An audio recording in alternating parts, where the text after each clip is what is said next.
Okay. Hey guys, welcome back to another video. So today I'll be reacting to Jaiden animations, the closest feeling to death that isn't death. So yeah. Oh yeah, and I have to do something first. My friend's channel, his name's Mosin. Go check out his channel, HNMK. And like and subscribe to his channel. That you're welcome for plugging your channel. So yeah, I'm sorry for not playing with you yesterday, on Friday. So yeah, let me just get into this, and yeah, let's go. Raise your hand if you've ever sacrificed physical, mental, and/or emotional health to overwork yourself into an extremely depressive state of mind that takes days to recover from in hopes to be happy with a result, knowing it's probably not going to be worth it in the end. Oh yeah, I forgot. Yeah, there's no face cam because, well, the face cam isn't working for me right now. So, yeah, that's all. Wait, if you notice any subtle background, I'm just putting it in my...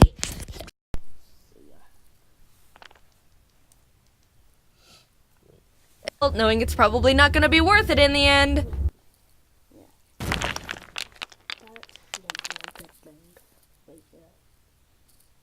If a friend came up to you and said, "Hey, I'm gonna go run 50 miles and refuse to eat, sleep, or take care of myself until I'm done," you'd be like, "No, you doof. That's a horrible idea.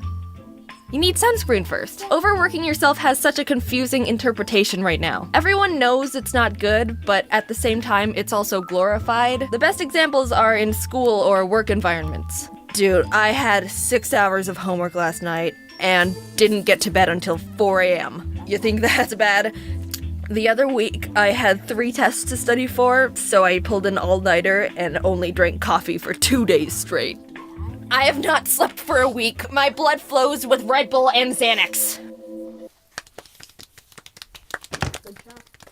When someone's driven to work exceptionally hard, obviously that's really admirable. But when they start forfeiting self-care in place of hard work, that's when you start crossing into the realm of pain and uncontrollable suffering.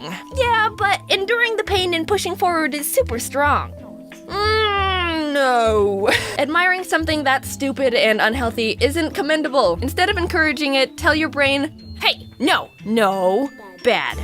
Not on the carpet." Your emotions start to chop and change more, your mental health starts to deteriorate, you snap more at things that aren't big deals, everything feels like you're playing sudden death mode in Smash Bros. Honey, I brought you some lemonade. Everyone is gonna experience burning themselves out in some sort of way. That's part of life. If you don't, you're either perfect or the devil. And I don't trust either of those, so stay back. I've been slowly losing my sanity from overworking myself ever since I dropped out of college, which was 2 years ago. It's the type of thing that slowly creeps in, and you only start to notice it when your insides have already deteriorated by 30% and your insanity stat has reached level 10. Burnout is caused by 3 main variables: depersonalization, where you don't feel in control of yourself anymore, emotional exhaustion, and a lost sense of achievement. Wow, Jaiden, you're so smart! Ha! Yep, you know me. I'll research anything all day just to educate the people. After a long time of feeling like a very sad shell of a person, I started seeing a therapist. So the first day I came in, she just asked some basic questions to get to know me and my situation. And she got to the question, "What would you describe your average daily schedule to be?" And I was like, alright, that seems simple enough. So I wake up around 8:30, have a small snack, work out for like 30 minutes, and start working. So I work until lunch, and then I go back to work. Yeah. And I work until dinner, and then I work until I go to sleep. And when's that? 1 a.m.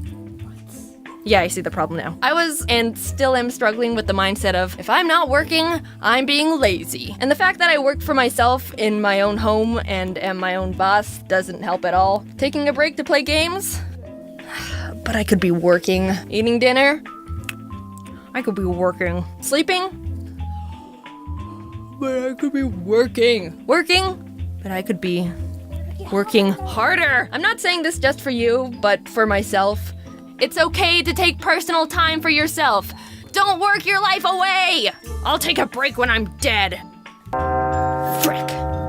I never got to come up with a funny tombstone. I asked a bunch of my friends about their experiences with overworking themselves, and they were all like, oh yeah, burnout is torture and can go frickin' suck a jellyfish. Their stories consisted of not sleeping for hours or days on end in exchange for more time to work, denying themselves food or water until they finished something, breaking for a minute to go to the bathroom only to go right back to work, snapping at friends or family for no reason. It sucks because these aren't even uncommon experiences. It feels so good to be validated and admired for working hard, but there's a slippery slope there of accidentally forgetting to keep yourself alive and sane if you're not careful.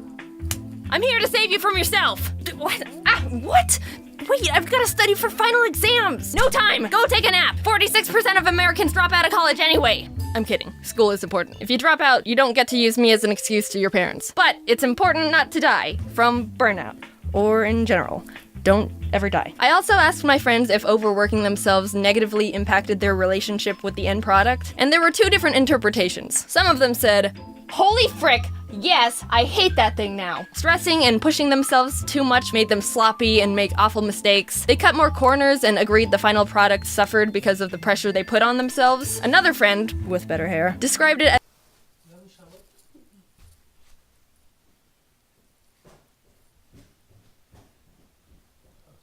as being a sick, twisted reward for unhealthy behavior. Of course, they were able to finish the project, which they wanted, but the steps they took to complete it led to painful burnout and definitely was more emotionally damaging than if workflow was more evenly distributed. My scientific conclusion?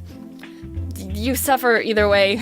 Here, have some tips to not be emotionally damaged for a week after overworking yourself. Don't do too much of the same thing without any sort of change whatsoever. You're not a mindless work zombie in a hamster ball. Doing the same thing over and over and over and over and over and over and over is a formula for absolute misery. Atrox, who helps with animating the videos, had a good analogy, so I'm gonna steal it. So say you like chocolate. I do like chocolate. No one asked you. So imagine you hypothetically enjoy eating chocolate, but when you only eat chocolate and nothing else, you feel sick. That nauseous feeling in your throat and stomach that makes you want to lay down and throw up for the rest of the day. It's the same with anything else. Do more than just work and eat hypothetical chocolate all the time, 'cause otherwise... Take time for self-care. Yeah, it sounds generic and straightforward. So then do it, you dummy! Spend time with yourself. Do something that'll refuel your juice tanks. When you're running on empty, you gotta take time to fill the tank back up to full. Don't just try to avoid the inevitable by pouring a little cup of gas in and hoping that'll tie you over. Enjoy yourself! I'm not yelling at you. I'm yelling at me, because I still have a really hard time with that one. Take a shower. You've probably been working for 5 days straight. Take a break from social media. Sounds cliche, but it works. Spend time with friends. If you have any. Do some stretches or something that includes moving your body. Exercise equals dopamine, which means less depression. Yay! Stick to a healthy sleeping schedule. If you're a farmer, I am a farmer. No one asked you. You gotta tend to a variety of fields instead of hyper-focusing on the same one every day. Push yourself to always be trying something new or focus on improving. It's easy to get stuck in the same grind of consistency. Everyone's a unique, special snowflake, but eventually your brain is gonna start craving something different, and if it doesn't get anything new, it throws a tantrum. You get more excited about things you're going to learn and get better at. Spice everything up. If you're a lumberjack, I am a lumberjack. Will you cut that out? You can't keep swinging your axe continuously at trees all the time. It'll start getting too dull and become difficult to keep going. You gotta take time to stop and sharpen your tools. Keep things balanced. You can create your best ideas when you're not stressed and overworked, and sad, and tired, and feel like poop. Wait, I thought you were a farmer. No one asked you. Hey ho, it's me again. Hope you like. I hope you enjoyed the video. Don't forget to like and subscribe to my channel, and then like and subscribe to Jaiden Animation. So yeah, and bye.